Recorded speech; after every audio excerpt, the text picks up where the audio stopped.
Hello guys, welcome back. Today we are going to take a closer look at the newest Tier 7 Halloween tank, the Lightbringer. It is available in the, well, not a battle pass, but I don't know what's called an event pass maybe. Regardless, you need to pay either I think $7 or $15 depending on which bundle you get here. Yeah, $7 or $15, and then you get access to all the logged stages of the pass, the event pass, which is I think every second level. So every second level is logged behind a paywall, basically, and yeah, there's a couple of cool stuffs other than the vehicle itself in the pass. Some pretty cool looking camos. I can show you very quickly. For example, this one is in the pass. It looks pretty cool, I think. And then there's also this one in the pass. And you get a couple of other things, but obviously the main thing is the Lightbringer, which is at level 20. It's pretty easy to get to level 20, so you don't need to grind a lot, and then you get the Lightbringer. Obviously you need to equip it, and also you don't get it fully equipped, but that's okay. As far as its stats goes, it's got an okay gun. It's got decent DPM, although I am running gun rammer instead of Kali. It's got decent DPM again, not the best, not the worst. Its penetration is also okay for a tier 7, but I mean, you can try running calibrated shells.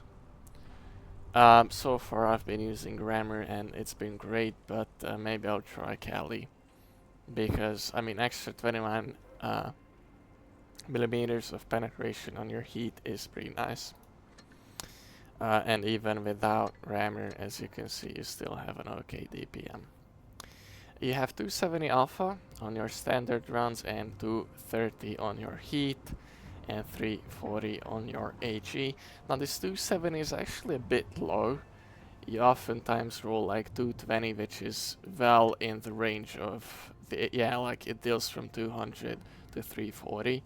So it's well in the range of the possible roll which this gun can roll, and that feels very underwhelming for 7.7 seconds of reload. So this alpha is a bit meh. The gun handling is also not very good, especially the aim time is not so good for 270 alpha. And you also have pretty terrible gun depression and elevation as well. 12 degrees is pretty bad. I mean, Dracula, for example, has, I'm pretty sure, not this page. Dracula has, yeah, 20 degrees of elevation. Smasher has 15, so this 12 definitely is something you need to be careful about if you're going up a slope. Yeah, so the gun's not very good. The mobility is, it wouldn't be bad. The main thing that holds it back is the top speed of 33. That's very not good.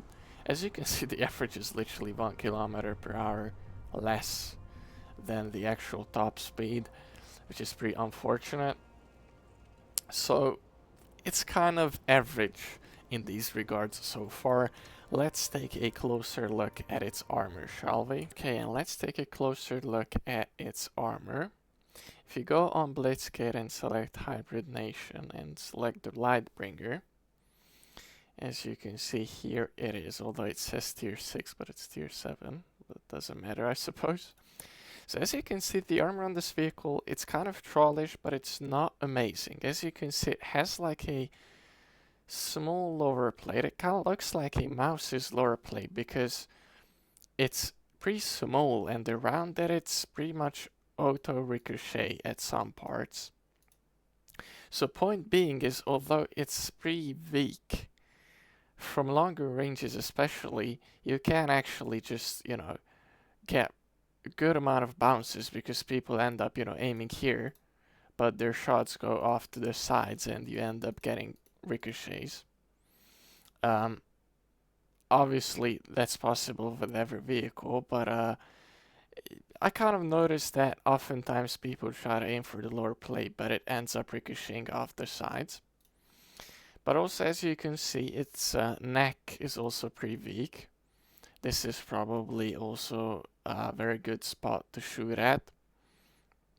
And the side armor is actually decent. Besides its shoulder right here, it's actually pretty strong. You can even over angle it a little bit, as you can see, and bait people into trying to shoot your lower plate. Because in this angle, if you look at it, it actually is, well, it looks like it's a big target, but you'll see in the replay, especially because there'll be a Lightbringer in the enemy as well, that it's not so easy to hit this lower plate, especially with a not so accurate gun, over medium ranges.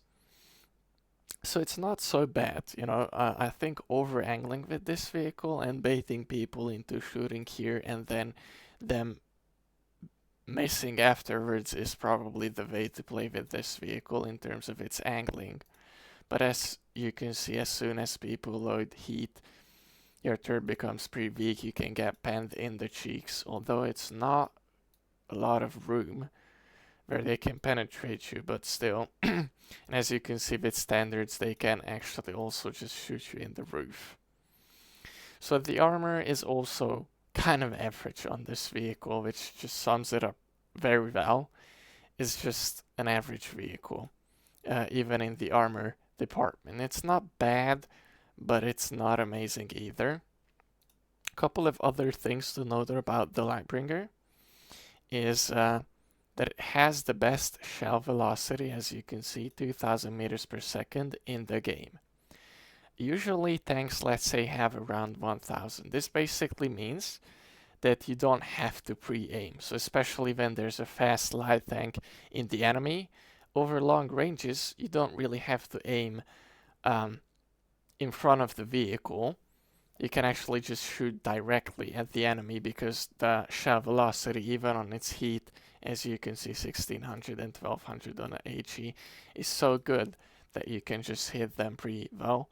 But even then, it's just, I feel like it's kind of supposed to be the Halloween gimmick of this vehicle, since it actually doesn't have anything else. It doesn't have any track regeneration or anything like that. It's basically supposed to be that it's, shoots rounds as fast as lightning, I suppose, but or as fast as light.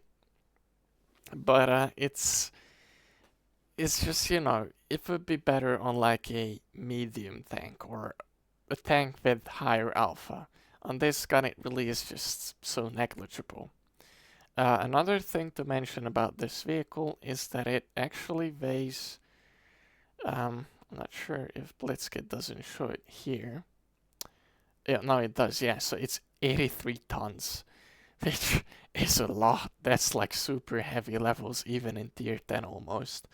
So if you want to ram people with this, you kind of can, although, that top 33 kilometers per hour definitely limits it. So yeah, the armor, just as with everything, is pretty mediocre on this vehicle. Into a replay pretty shortly. I don't want to take a look at my stats, but actually, just as a little bragging, right? You're going to see the number 3 highest damage game in the Lightbringer on Blitzkit currently. Obviously, it's only been released for 2 days, basically, so it's not that hard to get into the top 10, and there's also plenty of people probably not uploading their replays.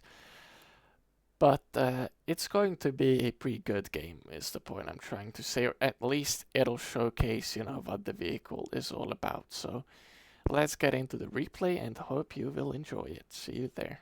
So loading into the game, we are on Ghost Factory Supremacy. It's a tier 7 match, or well, actually a tier 6, but there's only 2 tier 6s in the enemy and in our team as well, so I'd say it's more a tier 7 match.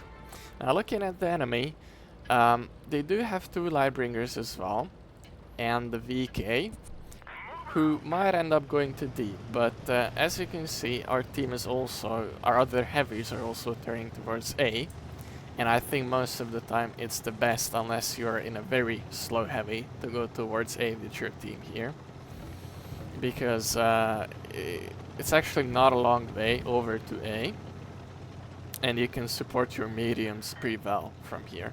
As you can see, yeah, this ARL is doing something interesting. I'm not sure what's happening. I think I tabbed out, so I accidentally ran into the ARL, and I just realized. So anyways, as you can see, the map is basically split. The enemy is on the other side while they are on the medium flank. This is usually bad on Ghost Factory because the heavy flank has 3 capture points in Supremacy, and the medium flank only has 1. And they already captured B, C, and D. So what ends up happening usually, if this happens, is that they're just going to capture the bases and get 1000 points pretty easily. We got a nice HE into the Super Hellcat. I try to play as aggressive as we can because again, they will just end up getting the 1000 points very quickly this way. So I just have to be aggressive and try to win this battle before they get the 1000 points. The Super Hellcat is already out of the game, which is pretty nice. I'm looking to see if I can shoot the SU-152, but as you can see, this aim time is just not super amazing. The Lightbringer gets spotted, shoots me in the sides. It doesn't really matter, it's not that big of a deal. What matters is that the SU doesn't shoot me, and as you can see, we got a pretty lucky shot into him. I wasn't aiming there, but I guess I'll take it. But the vehicle can get actually pretty good bounces. You can see the armor on the opposing Lightbringer actually working. It's actually not a bad profile. Like it might seem like it doesn't have a lot of armor, but it actually is pretty trollish. We are just basically farming this guy at this point. The SU, I know, was a big problem, but my team took care of it. That's what I was hoping for. And we also had to load the heat there, as you can see. We couldn't pan him with AP. And there's the Cromwell B. He manages to miss my lower plate, which is pretty nice, but it's not like he deals that much damage. And we end up getting the kill on him. At this point the game is pretty much won, but it kind of showcased what this vehicle is all about. It's got mediocre everything.